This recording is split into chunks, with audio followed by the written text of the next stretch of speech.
Welcome to Idea to Investment, the podcast where we dig into the exciting world of entrepreneurship and investment. We tell the stories of the tech creators doing innovative work and the investors who back them up.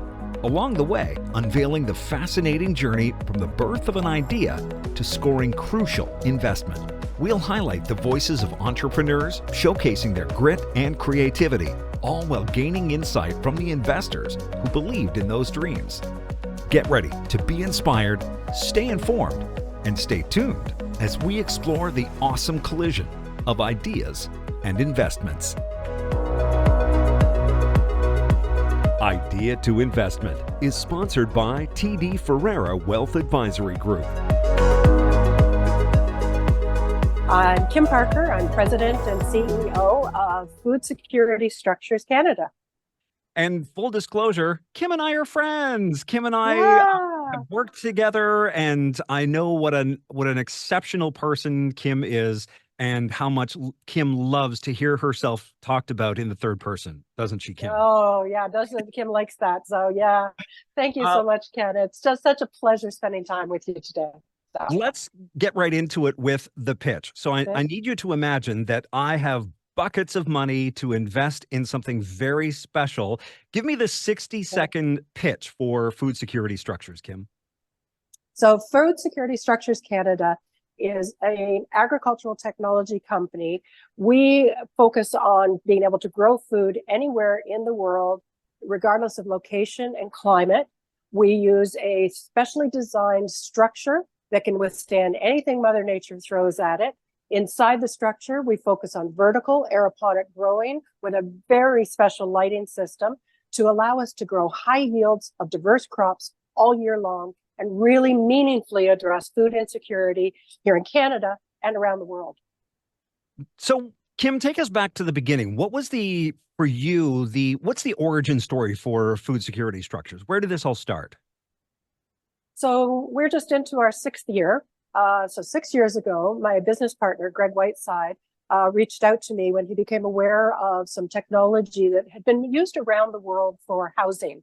It's a fiber reinforced polymer unit that is modular and easy to assemble on site. And the manufacturer was looking to branch out in agriculture. And Greg saw the application of this being able to tackle some of the severe climate locations that we have here in Canada, particularly in the north. But also because of the modularity of it, he saw that there was an application potentially for urban applications, in the cities. So, he is the tech guy of the company, and he reached out to me and he said, I need a business partner that knows business, communication, business development. Would you be interested in joining me in bringing this innovative agricultural system here to Canada? And of course, I got very excited about that, thought that was a really great opportunity. But then also to look at it to say, if we're taking a structure into community, can we then take it a next step and make sure that the systems inside the unit provide maximum crops, maximum results with minimal resources? And that's the key, that there's been many controlled environment agricultural systems that really the energy consumption on them have made them less than viable. And that's where there's a challenge. Yeah, it's kind of interesting because when most of us think of technology, Kim, we probably don't think of agriculture. But talk about the technology that's involved here. Like what is it about the Agrotunnel that makes it so unique, so advanced? Yeah, so what's really special about it is that we went right back to the beginning. When you're creating an agricultural system, we thought about many of the systems that are deployed out there where you're repurposing buildings, repurposing shipping containers, different things like this. And we applaud people for trying to repurpose technology whenever you can. But what we found is that they really didn't create that optimum growing space. They had climate control issues. And so we looked at all of the technology that was available to combine good basic growing practices with innovative technology. So again, the highest yields per square foot that we could look at, being able to go vertical plane as opposed to just a horizontal plane, looking for those efficiencies with the lightings as well. Our lights are 24 volt DC, so that allows us to go off grid. So that's a big part of the project that we're working on with the University of Western, is to be able to use photovoltaics, agrovoltaics to capture the power of the sun to run the Agrotunnel. So we aren't at the mercy of the sun as many greenhouses are. We are actually capturing that power in an enclosed environment where we can truly control temperature, humidity, everything that we need to make the plants happy. So is the Agrotunnel entirely self-contained? It is. It is. It's completely sealed. It is a oval shape, so it's a rounded, smooth shape. And part of that helps with the airflow. So we want to make sure that there's an opportunity for airflow. It also provides a reflective surface. So as the light is in this space, it's bouncing around. And so we're not losing light up to massively high ceilings or things. We're in a very tight area that is very focused on the plants and making sure that they are receiving everything that they need to maximize their growth and maximize their yields. So if anybody is watching the video portion of this, they will see that Kim is actually inside the Agrotunnel as we speak with a large array of plants behind you. Yes, this is one of our strawberry walls. This is one of the research walls we are working. This is actually a really unique Italian variety of strawberry. It's a brand new variety. It actually just has a number assigned to it. It doesn't even have a name yet. And we are working on it again with high yields on a vertical plane and on the vertical wall. So are you limited in what you can grow inside the Agrotunnel? It's a good question. We often get asked that. People ask us some wild and crazy crops, say, can we grow this? And what we work back from is we can recreate pretty much any growing environment that you want here. As I like to put it, we can create the plant's happy place. The question then becomes, just because we can grow something, should we grow it? So, there's no economies of scale. We're never going to be able to hit the price point of growing wheat or corn or any of the field crops that you see the farmers putting in. Can we do them? Yes, but they're not going to be profitable inside of this type of environment. What we see is this is an opportunity to work with those traditional field crops, take the crops that are very sensitive to climate change, have high water needs, things that we can bring inside, grow all year long, and have a constant food supply from them. And, again, just empower those farmers to keep doing that great outdoor cropping that we need with those big field crops. So are we limited? Generally not, but it really does come back to, but is it viable? Is it a smart idea? Great opportunity, a great example of this is potatoes. We get asked, can we do root vegetables? And we actually do have a root vegetable system that we've designed that can grow potatoes, carrots, onions, turnips, beets, all of these great root vegetables. What becomes important in that conversation, though, is that I would never grow those crops down here in southwestern Ontario because they're plentifully available outside. Our growing season is long enough that we can grow those crops. They store really well. And so price point, they're usually fairly low price point. Down here, what are you paying, $2 or $3 for 10 pounds of potatoes? In the far north, our research has shown some of the northern stores, and we have some examples of this, 5 potatoes were $25. So now all of a sudden, a root vegetable system makes financial sense. And again, we work with our communities, we work with our growers in those communities to look at what are the best crops to be growing for them. What does the community want to eat as well? And we let that guide the conversation. So how impactful could a food security structure in a northern community be? Are we talking about, the ability to no longer need to import fresh vegetables and fruits from southern communities? I think we'll always need to import some things. So we're never going to grow at scale watermelons or things like that. But if we can reduce the dependence on imports in the north, as well as here in other areas of Canada, and to be able to be more self-sustaining within a community. I think we all saw during COVID the number of empty shelves that, the trucking system of bringing things in from thousands of kilometers away, it's a fragile system. And it's also not economically viable necessarily, and it's not necessarily the healthiest food when something's been on the back of the truck for days and days and days. So what we're looking at is being able to provide better quality food into the north,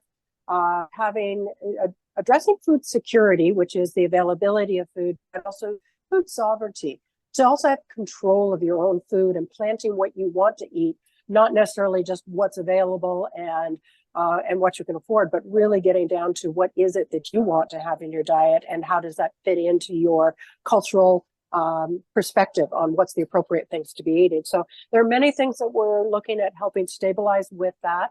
I've got a really great story I can share with you about that, in the fact that when we look at that nutritional value, especially in the far north, my husband and I actually lived and worked in Fort McMurray for a number of years. Mm-hmm. And one of the things I had to get used to very quickly was that, down here in southwestern Ontario, sometimes I look at the best before dates.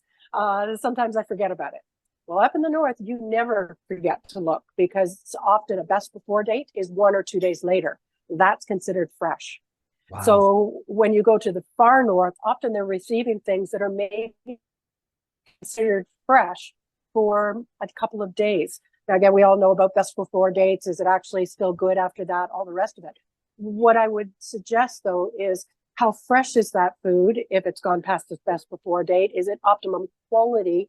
And what's happened with the nutritional value in it? So to me, those are the key pieces, that if you're spending your hard-earned money on produce, you want to make sure it tastes good, that it's fresh, that it has the nutrition that you're looking for in that. And one of the crops we're working with that we're pretty excited about is a leafy green that grows really well in the wall. We've been testing it now for about 6 weeks, and we're just so excited about it. We were looking at it online the other day. A cup of these greens cooked has 9 grams of protein. Wow. So a leafy green with protein. The opportunity to help really address nutritional density as well is part of what we're looking at. It's not just large quantities of food, but large quality of food. So, yeah. Yeah. This is something that clearly could, change many, many lives. Obviously, you mentioned Greg Whiteside, your vice president and chief technology officer. Clearly, he saw the potential for something really important. Let's talk about what it is in your background, though, that made Greg think, okay, I need to reach out to Kim Parker because she's the person that can take this to the next level. What is it about your past, do you think, that made Greg contact you? Wow, that's a great question. I think a couple of things that have come up, as we've been working together over the years. One, we knew each other. We've known each other for many years. Greg knew my background, that I had worked in northern communities. I had connection in northern communities. I had firsthand experience in a northern community, seeing what food insecurity looks like when you're in a fly-in community. So he knew I had that perspective. I do have a Métis heritage. It is something that informs my life. I was not raised in an Indigenous context, but as an adult, it's something that I have learned about and educated myself about and explored. So having that perspective of really how we bridge that gap between southern communities and northern communities, different cultural gaps, how we open dialogue it was really important, I think, in that conversation. We're not going into any community anywhere to go and fix people. We're going in at an invitation from a community or an individual who is seeking a solution. And we're opening that conversation to see if our solution is is the right match for them. But it's very important that as we're going into a community or working with a potential grower, a farmer, that we're having that dialogue and that we are empowering them to be successful by offering our tools that we're going forward. I think Greg also knew, having worked for a number of companies over the years, my background is in communications, marketing, sales, business structure. And he felt that obviously to be able to move technology forward, you need that partner that understands the business side of things. So those are the things I think he saw as we were going forward. So, yeah. One of the other important ingredients that you need to move things forward is cash. The podcast is called Idea to Investment. So let's get to that part of it. At what point, or was it right from the very beginning, did you know that this is going to probably need significant investment to get this to the point where it can actually change some communities and change people's lives? Yeah, that's a great question because right from the start, we knew that this is not an inexpensive product. This is a commercial structure. The technology that in it, while we continue to work to bring the price down because we want to make it more accessible to more people and more communities, it is a commercial farming piece of equipment. So it's right up there with the, one of the large tractors you see out on the farms, the commercial buildings that you see on a farm. So right from the beginning, we knew that there would need to be some injection of cash. Over the years, we have bootstrapped everything. Greg and I were able to move things forward until the point about a year ago when some opportunity, and we're very excited to partner with the University of Western on an application for a competition grant. It's called the Homegrown Innovation Challenge. The challenge is focused on bringing home the production of berries seasonally all year long here in Canada. Right now, Canada imports more than 85% of its berries. So this challenge is specifically focused on how can we bring that production home. These walls are a perfect example of what we're doing to address that. We were one of 11 teams who won that challenge grant. There are 11 teams across Canada working on this challenge. So that provided a real injection of cash. That helped. That got this unit up and running. At the same time, we were very grateful to receive some funding through a FedDev fund through TechAlliance here in London. We are so grateful to be able to work with them. They are just phenomenal partners. And through that grant, it allowed us to put some business modeling, marketing tools, different things in place over the last year to help us share the message. And I think that's the big thing too, is understanding that you can have the best product in the world, but if you don't get the message out, you're the best kept secret. So the funding through TechAlliance has really helped us put strategy around that. So those two injections of cash were really key at that time. We're now at a scaling stage now that, we've had proof of concept, we have successful results, we have white papers coming out through the university, validating the data that we already had and already knew about our yields and our crop production and our energy consumption. But now to have a third party academic institution with the wonderful reputation that the university, Dr. Joshua Pierce that we're working with and his team, that validation, it's not just our opinion on what the numbers look like. We have a third party partner that's going to be able to provide all of that statistical backup on all of our systems as well. So right now we're really we're very excited about being able to scale, to be able to take and commercialize the unit at a much bigger scale. We're hoping that in the next little while to be able to secure a partner that can help us take this unit and scale it to hundreds across Canada within the next 12 to 24 months. Well, you know what?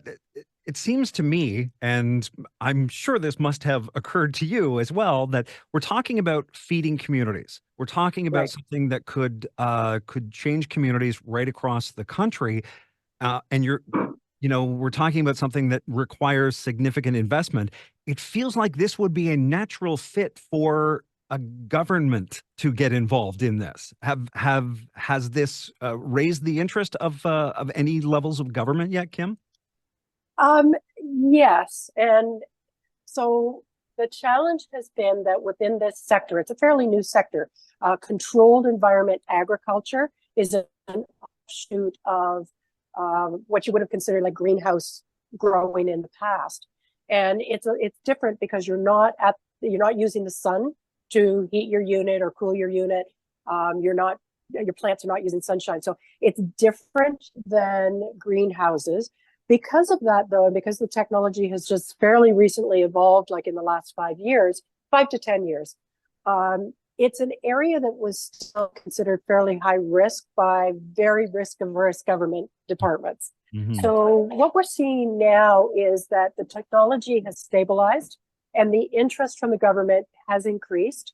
We're seeing that there are benchmarks now of what a successful growing system looks like. And when we look at that system and we're talking to the government now, we have that proven track record that has their attention. So, yeah. Yeah, and I feel like having, the having Western University to kind of vouch for what food security structures is doing and to back it up with data, does that not go a long way to showing governments, look, this is not just a concept, this is a proven solution to one of this country's biggest problems? Yeah, I agree. And that was why this project is so exciting for us, because that partnership has been critical for one of the challenges I think the sector has had for many, many years is people's perceptions of their results and the consumer not knowing the right questions to ask. So what is good water consumption? What is good electrical consumption? What is good yield per plant? So all of these standard questions that experienced farmers know that that's the basis of making good farming decisions is yield per acre, water consumption, cost of input, all of these basic things that every farmer out there will tell you is the core to their business. We didn't have the benchmarks. Each different company would tell you what their results were, but I don't think the potential consumer, the potential buyer really had the benchmarking to say, but is that good or is that bad? Is that average? And to understand what that meant. And we're hoping that not only will this research help our company validate our data, but it will help start to provide those benchmarks so that as customers are reviewing different systems, and we always encourage people to look at different products so that they understand the strength of the decision that they're making. They have those questions to ask. They have the right data to use as benchmarks. So yeah, the partnership with Western, while being incredibly fun and incredibly from an innovation standpoint, from a business standpoint, it's been just critical. And we're just so glad to be working with them up here. So yeah. What is your long-term vision for food security structures? At what point would you be able to sit back and go, wow, I think we've really accomplished something here? I think for me, it has always been about and will always be about feeding people. So to understand what that looks like going forward, to make sure that as we're growing, we're always keeping that vision that this is about feeding people, this is about feeding communities, this is about stabilizing production. And so for me going forward, that's my vision, is how many more people can we feed? How many more of these units can we get out into the community? Can we get the price tag down on the unit as low as possible without compromising quality? Can we get that price tag down so that we can get more of these out? So we can get one of these in every community. So we can get multiple of these in urban settings so that we can address those areas of the city that are often called food deserts, because there's no place locally where people can go and buy fresh produce. And so to look at that, to say every community should be able to grow their own food locally, to feed their community, to feed, and not everybody is a gardener. That's okay. But knowing that in every community, there are going to be people that say, yeah, I want to be that person that's doing the growing. Some other people might be able to, just the folks that say, yeah, I'm the good one that's good to buy it and eat it. So looking for those opportunities as forward. And for me, that's really going to be when I can step back and say, this has got the momentum where people are actively feeding their communities, and food security is something that they have more control of in their community. All right. Well, it is time for my favorite question of the podcast. If you, Kim, could go back to the very beginning of this, go 6 years ago, as you're just starting out on this journey, and give yourself one piece of advice that may have changed things for you for the better, what would that piece of advice be? I think the advice would be bold. Be bold and be brave. We are often so afraid to make mistakes, and creating that environment where it's okay to fail fast. Push the envelope, try things. If it doesn't work, pivot. And I know after COVID, everybody hated that word pivot, but it is so still applicable for an innovation company. Push the envelopes. Don't be afraid. And I think as a company that started, we actually started the 10 months before COVID hit. So during that time of the first waves of COVID, we were all so afraid of everything. That I think permeated our business, that we were timid. We wanted to make sure everything was perfect before we tried things. Now we just barrel through, give it a try. Let's see if it works. If it doesn't work, change it. Try it again, hit it again, plant more crops. Just push the envelope. Don't be afraid, be brave. That would be probably my advice if I could go back to, 6 years ago, to give ourselves the advice is don't hold off until it's perfect. Just do it. Just be brave. That. Well, Kim, I got to tell you, I'm super impressed that you have not once in the entire time we've been talking reached behind you, grabbed a berry, and popped it in. I would definitely have been doing that. It is tempting on any given day. However, my operations manager here would probably give me a 30 eye for it. Every berry that's coming off the wall is being weighed and is part of the data research. So snacking is frowned upon, but yeah, we all do it. So it's all good. It's all well, good. Kim, it's been an absolute pleasure to chat with you. Thank you so much for doing this. Thank you so much, Ken. It's been a pleasure chatting with you, and I look forward to keeping in touch in the future. My sincere thanks to Kim Parker, President and CEO of Food Security Structures, for sharing the work that they're doing. If you'd like to learn more, you can visit foodsecuritystructures.ca. Idea to Investment is sponsored by TD Ferreira Wealth Advisory Group and is made possible by TechAlliance of Southwestern Ontario. If you'd like to learn more about TechAlliance and the resources available to entrepreneurs and startups, go to techalliance.ca. My name is Ken Eastwood. Thank you so much for joining me.